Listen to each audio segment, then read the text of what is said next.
ஆண்டவராகிய இயேசு கிறிஸ்துவின் அன்பின் நாமத்தினாலே உங்களை வாழ்த்துகிறேன். கர்த்தர் உங்களை ஆசீர்வதிப்பாராக. குணமாற தின தியானம் என்ற நிகழ்ச்சியின் வாயிலாக உங்களை சந்திப்பதிலே நான் மிகவும் மகிழ்ச்சி அடைகிறேன். கடந்த நாட்களிலே நாம் நம்மை உண்டாக்கின தேவன் எப்படிப்பட்டவர் என்பதை நாம் பார்த்து வருகிறோம். நாம் தேவனை அறிகிற அறிவிலே வளர வேண்டும், பெருக வேண்டும் என்று சொல்லி ஆண்டவர் விரும்புகிறார். ஆகையினாலே நாம் ஆராதிக்கிற தேவன், நாம் பின்பற்றுகிற தேவன் எப்படிப்பட்டவர் என்பதை நாம் தொடர்ந்து நாம் பார்க்கலாம். கடந்த நாட்களிலே அவர் நமக்கு துணையாயிருக்கிறவர், நம்மை மேய்க்கிறவர் என்று சொல்லி நாம் பார்த்தோம். இன்றைக்கு என்ன நம்ம பார்க்க போகிறோம் என்று சொன்னால், தேவன் நம்மை சுகமாக்குகிறவர் என்று சொல்லி வேதம் நமக்கு சொல்லுகிறது. வாசிக்கலாம். மத்தேயு 4:23. பின்பு இயேசு கலிலேயா எங்கும் சுற்றி நடந்து அவர்களுடைய ஜெப ஆலயங்களில் உபதேசித்து ராஜ்யத்தின் சுவிசேஷத்தை பிரசங்கித்து ஜனங்களுக்கு உண்டாயிருந்த சகல வியாதிகளையும் சகல நோய்களையும் நீக்கி சொஸ்தமாக்கினார். இங்கே நாம் பார்க்கிறோம், நம்முடைய ஆண்டவர் எப்படிப்பட்டவர் என்று சொன்னால், அவர் சகல நோய்களையும் சுகமாக்குகிறவர் என்று சொல்லி. அன்பானவர்களே, நம் ஆண்டவர் நம்முடைய சரீரத்திலோ அல்லது ஆவியிலோ ஆத்துமாவிலோ எந்த நோய் இருந்தாலும் அந்த நோய்கள் எல்லாவற்றையும் குணமாக்குகிறவர் தான் நம்மை உண்டாக்கின தேவன். ஆகையினாலே நாம் இந்த வேதத்திலே தொடர்ந்து நாம் படித்தோம் என்று சொன்னால், மத்தேயு எழுதின சுவிசேஷம் 15:30 நாம் வாசிக்கலாம். அப்பொழுது சப்பானிகள், குருடர், ஊமையர், ஊனர் முதலிய அநேகரை திரளான ஜனங்கள் கூட்டிக் கொண்டு இயேசுவினிடத்தில் வந்து அவர்களை அவர் பாதத்திலே வைத்தார்கள். அவர்களை அவர் சொஸ்தப்படுத்தினார். இங்கே நாம் பார்க்கிறோம், சப்பானிகள், ஊமையர், ஊனமுற்றவர், குருடர், செவிடர், யாரெல்லாம் இயேசுவினிடத்திலே எப்படிப்பட்ட வியாதி உள்ளவர்கள் வருகிறார்களோ அவர்கள் எல்லாம் ஆண்டவராகிய இயேசு கிறிஸ்து அவர் சுகமாக்கினார் என்று சொல்லி நாம் பார்க்கிறோம். நம்முடைய வாழ்க்கையில மனிதன் வியாதியிலிருந்து வாழ்வதுதான், வியாதி இல்லாமல் வாழ்வதுதான் அது ஒரு குறைவற்ற செல்வம் என்று இந்த உலகத்திலே மக்கள் வந்து சொல்லுகிறார்கள். நோயற்ற வாழ்வே குறைவற்ற செல்வம் என்று சொல்லி ஒரு பழமொழி சொல்லுகிறார்கள். இந்த உலகத்திலே மனிதன் நோய் இல்லாமல் வாழும்போதுதான் அவன் சமாதானத்தோடு வாழ முடியும். நோய் இல்லாமல் வாழும்போதுதான் அவர் நம்முடைய வாழ்க்கையில மகிழ்ச்சியை வந்து கொடுக்க முடியும். கடந்த நாட்களிலே பார்த்தோம், 12 வருடமாக பெரும்பாடு உள்ள ஸ்திரீ அநேக வைத்தியர்களாலே அவள் தன்னுடைய உண்டான எல்லா ஆஸ்திகளையும் பெற்று செலவழித்தும் சற்றாகிலும் குணமடையாமல் அவள் வேதனைப்பட்டாள் என்று சொல்லி. வியாதி என்பது அது சாதாரணமான ஒரு விஷயம் கிடையாது. ஒரு சப்பானி பிறந்ததிலிருந்து அவன் என்ன செய்கிறான்? ஊனமாக இருக்கிறான். அவன் 38 வருஷம் ஒரு குளத்தண்டையிலே உட்கார்ந்து கொண்டு அவன் வேதனைப்படுகிறான். ஆண்டவர் இயேசு அங்கே சென்று அவனை பார்த்து, நீ சுகமாக விரும்புகிறாயா என்று சொல்லி கேட்கிறார். அப்பொழுது அவன் சொல்லுகிறான், ஆண்டவரே, நான் எவ்வளவு நாள் 38 வருஷமாக இந்த குளத்தண்டையிலே நான் உட்கார்ந்து கொண்டிருக்கிறேன். ஆனால் எனக்கு ஒருவருமே உதவி செய்கிற வரவில்லை. அவரவர்கள் தேவதூதன் அந்த குளத்தை கலக்கும் போது இறங்கி அவன் சுகமாய் போயிடுறான் அப்படின்னு சொல்லி அவன் வேதனையோடு கூட சொல்லுகிறதை நாம் பார்க்க முடிகிறது. ஆகையினாலே அன்பானவர்களே, வியாதி என்பது ஒரு மனிதனை வேதனைப்படுத்துகிறதாக இருக்கிறது. வியாதி என்பது ஒரு மனிதனை கஷ்டப்படுத்துகிறதாக இருக்கிறது. வியாதி என்பது ஒரு மனிதனை செயல்பட விடாமல் தடுக்கிறதாக இருக்கிறது. வியாதி என்பது ஒரு மனிதனுடைய வாழ்க்கையை அழிக்கிறதாக இருக்கிறது. இன்றைக்கு பார்க்கிறோம், உலகத்திலே சுகமாக்க முடியாத எத்தனையோ வியாதிகள் இருக்கிறது. கேன்சர் இருக்கிறது, டிபி இருக்கிறது, ஆஸ்மா இருக்கிறது. இதுக்கெல்லாம் சுகமே கிடையாது என்று சொல்லி சொல்லுகிறார்கள். ஆனால் ஆண்டவராகிய கர்த்தர் அவரிடத்திலே கொண்டு வந்த எல்லா வியாதிக்காரரையும் அவர் சுகமாக்கினார் என்று சொல்லப்பட்டிருக்கிறது. ஆகையினாலே இந்த உலகத்திலே எப்படிப்பட்ட வியாதி இருந்தாலும் சரி, குஷ்டரோகமா இருந்தாலும் சரி, அல்லது காய்ச்சலா இருந்தாலும் சரி, அல்லது பெரும்பாடா இருந்தாலும் சரி, கேன்சரா இருந்தாலும் சரி, அல்லது ஹார்ட் பிரச்சனை இருந்தாலும் சரி, எப்படிப்பட்ட வியாதியா இருந்தாலும் ஆண்டவர் இயேசுவினிடத்திலே வரும்போது அந்த வியாதியை அவர் சுகமாக்குகிறார். ஆகையினாலே எப்படி அவர் சுகமாக்குகிறார் என்று சொன்னால், 103ஆம் சங்கீதத்திலே 3வது வசனத்தை நாம் கடந்த நாட்களிலே நாம் பார்த்தோம். அவர் உன் அக்கிரமங்களை எல்லாம் மன்னித்து நோய்களை எல்லாம் குணமாக்குகிறார் என்று சொல்லியிருக்கிறது. ஒரு மனிதனுக்கு நோய் வருவதற்கு காரணம் அவனுடைய பாவம் என்று சொல்லி வேதம் நமக்கு சொல்லுகிறது.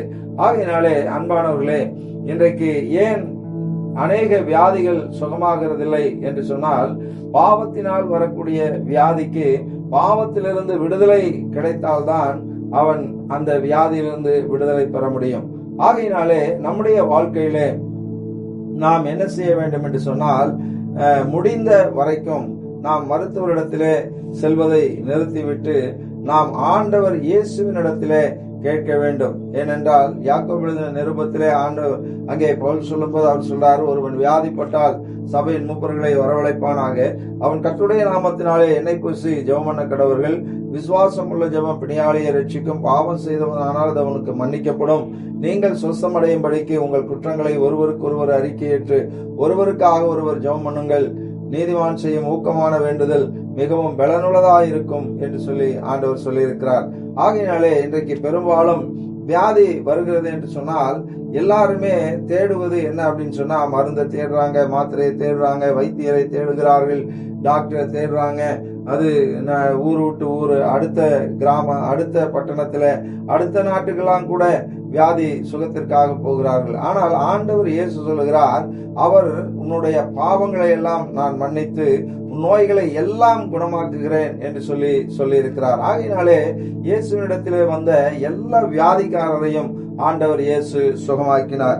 அது மாத்திரமல்ல, அவர் பிசாசுகளையும் துரத்தினார் என்று சொல்லப்பட்டிருக்கிறது. மத்தேயு எழுதின சுவிசேஷத்திலே 8ஆம் அதிகாரம் 16வது வசனத்தை நாம் வாசிக்கும் போது, அஸ்தமான போது பிசாசு பிடித்திருந்த அநேகரை அவரிடத்தில் கொண்டு வந்தார்கள். அவர் அந்த ஆவிகளை தமது வார்த்தையினாலே துரத்தி பிணியாளிகள் எல்லாரையும் சொஸ்தமாக்கினார். இங்கே நாம் பார்க்கிறோம், ஆண்டவர் இயேசு வியாதிகளை மட்டும் சுகமாக்கவில்லை. வியாதி எதனால் வருகிறது அப்படின்னா, பிசாசினாலும் வருகிறது. ஒரு பையனை ஆண்டவர் இயேசுவினிடத்திலே கொண்டு வருகிறார்கள். அந்த பையன் சூம்பின கையுடையவனாக இருக்கிறான்.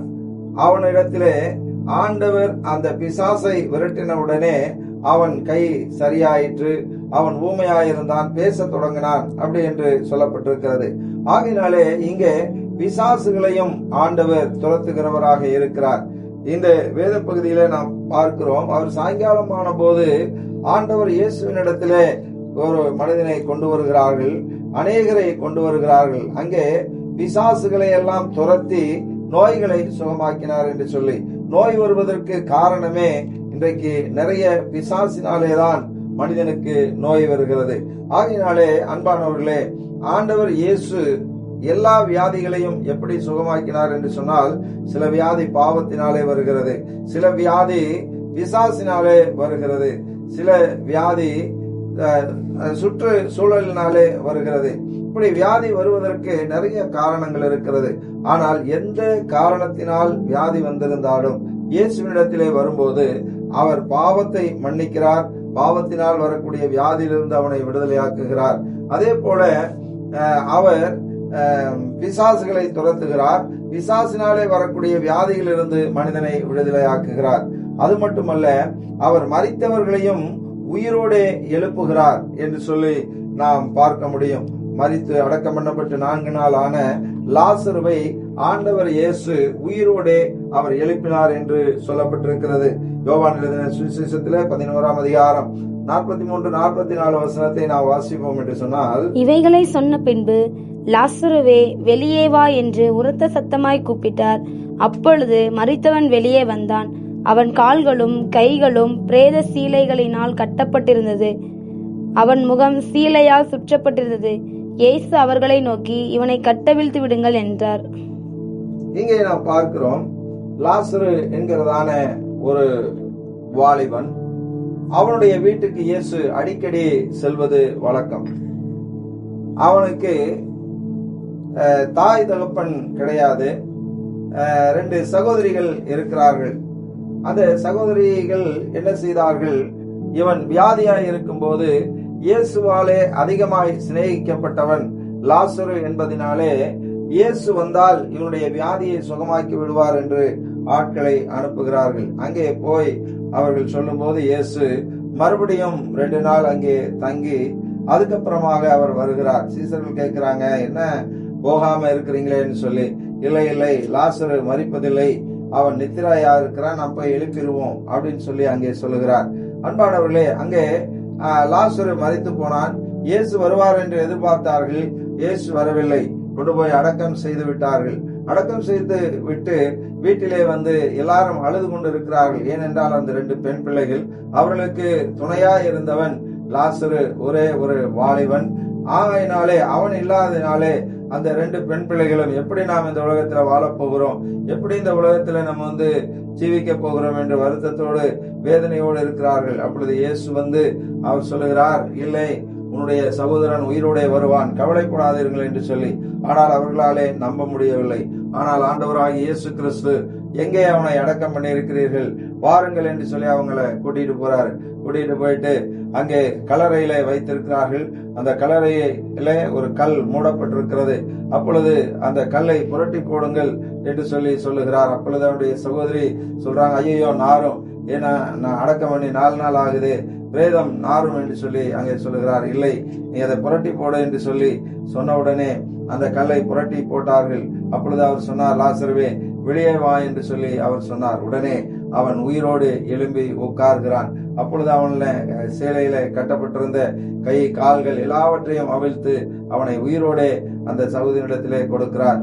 என கேட்டுக்கொண்டிருக்கிற அன்பான தேவனுடைய ஜனங்களே, ஆண்டவராகிய இயேசு கிறிஸ்து அவர் பாவத்தினாலே வரக்கூடிய வியாதிகளையும் சுகமாக்குகிறார். பிசாசினாலே வரக்கூடிய வியாதிகளையும் சுகமாக்குகிறார். அவர் மரித்து அடக்கம் பண்ணப்பட்டு 4 நாளான லாசருவையும் அவர் உயிரோடு எழுப்பி இருக்கிறார். ஆகையினாலே இயேசுவாலே சுகமாக்க முடியாத வியாதி இந்த உலகத்திலே ஒன்றுமே கிடையாது. ஏனென்றால் அவரிடத்திலே கொண்டு வந்த எல்லா வியாதிக்காரர்களையும் அவர் சுகமாக்கினார் என்று சொல்லி நமக்கு வேதம் சொல்லுகிறது. அவர் இந்த பூமியிலே அவர் வாழ்ந்த போது அவரிடத்திலே கொண்டு வந்த எல்லா வியாதிகளையும் அவர் சுகமாக்கினார். இன்றைக்கும் அவர் நம்மை சுகமாக்குகிறவராக இருக்கிறார். ஆகையினாலே இந்த ஆண்டவர் உங்களுடைய வாழ்க்கையில அற்புதங்களை செய்ய வேண்டும் என்று சொன்னால், நீங்களும் எப்படிப்பட்ட வியாதியா இருந்தாலும் சரி, எப்படிப்பட்ட நோயா இருந்தாலும் சரி, பேய் பிசாசு பிள்ளைசுனியங்களா இருந்தாலும் சரி, ஆண்டவர் இயேசுவினிடத்திலே நீங்க வரும்போது, அவரிடத்திலே நீங்க கேட்கும் போது அவர் உங்களை சுகமாக்குகிறவராக இருக்கிறார். ஜெபிப்போம். பரிசுத்தமுள்ள பிதாவே, ஆசீர்வதிக்கப்பட்ட இந்த நல்ல வேலைக்காக நாங்கள் நன்றி செலுத்துகிறோம். ஆண்டவரே, உம்மிடத்திலே வந்த எல்லா நோயாளிகளையும் நீர் சுகமாக்கினீர் என்று சொல்லி நாங்கள் பார்க்கிறோம். ஆண்டவரே, உம்மிடத்திலே வந்த ஆண்டவரே பிசாசுகள் பிடித்தவர்களையும் பிசாசுகளை விரட்டி அவர்களை சுகமாக்கினீர் என்று சொல்லி நாங்கள் பார்க்கிறோம்.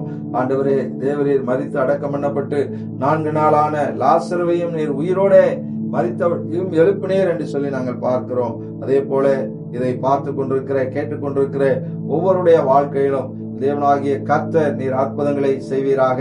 ஒருவேளை இவர்கள் ஆண்டவரே சத்தத்தை கேட்கிற இவர்கள் கர்த்தாவே உம்மை நோக்கி அவர்கள் கூப்பிடும் போது, இந்த நேரத்தில் யாரெல்லாம் சுகம் வேண்டும், சமாதானம் வேண்டும் என்று சொல்லி கேட்கிறார்களோ, பிசாசுகள் ஓடணும்னு சொல்லி கேட்கிறார்களோ, அவருடைய சரீரத்தில் இருக்கிற எல்லா பிசாசுகளையும் விரட்டி நோய்களை சுகமாக்க முடியாய் செபிக்கிறேன். ஆண்டவரே, வியாதியை கொண்டு வருகிற பிசாசை இயேசுவின் நாமத்தினாலே சரீரங்களை விட்டு போ என்று நான் கட்டளையிடுகிறேன். பாதுகாரும் வழி நடத்தும், எல்லா தீமைக்கு விலக்கிக்காரும் இயேசுவின் நாமத்தில் பிதாவே, ஆமேன். God bless you. கர்த்தர் உங்களை ஆசீர்வதிப்பாராக.